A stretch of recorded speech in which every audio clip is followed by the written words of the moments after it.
If you have any reservation in your mind कि अगर मैंने मराठी मीडियम में रह के पढ़ाई की है, या मेरा फैमिली बैकग्राउंड अच्छा नहीं है, या मेरी एज ज़्यादा हो गई है, या मैं वर्किंग प्रोफेशनल हूँ, उसके साथ में कैसे एग्जाम करूँ, हर एक प्रॉब्लम के लिए we have the solutions and we have the examples जिन्होंने अलग अलग तरीके से प्रिपरेशन की है। All India rank 2 Anu Kumari madam 1.5 साल 2 साल के लिए अपने 2.5 साल के बच्चे को अपने से दूर रख के प्रिपरेशन किए at the age of 31 and she could become the IAS।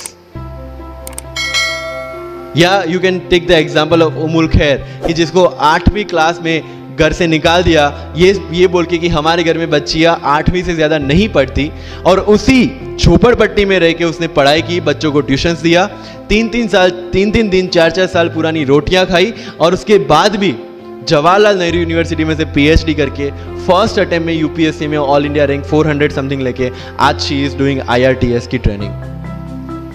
And with the genetical disorder की उसके जो बोन डेंसिटी है वो काफ़ी कम है, तो आज तक 16 से 17 तो उनके ऑपरेशन हो चुके हैं। Do we have any kind of limitations like this?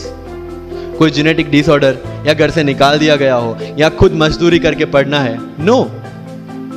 Then what are the problems? All problems are here.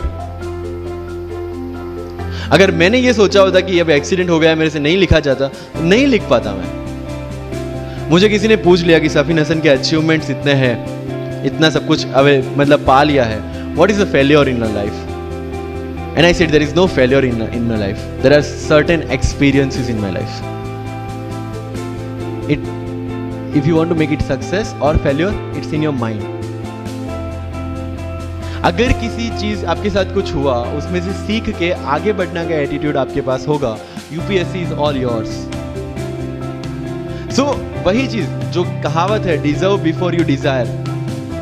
If you want to be in civil service, you have to deserve for that. If you want कि आपके घर में Fortuner हो, तो पहले Fortuner रखने की जगह होनी चाहिए।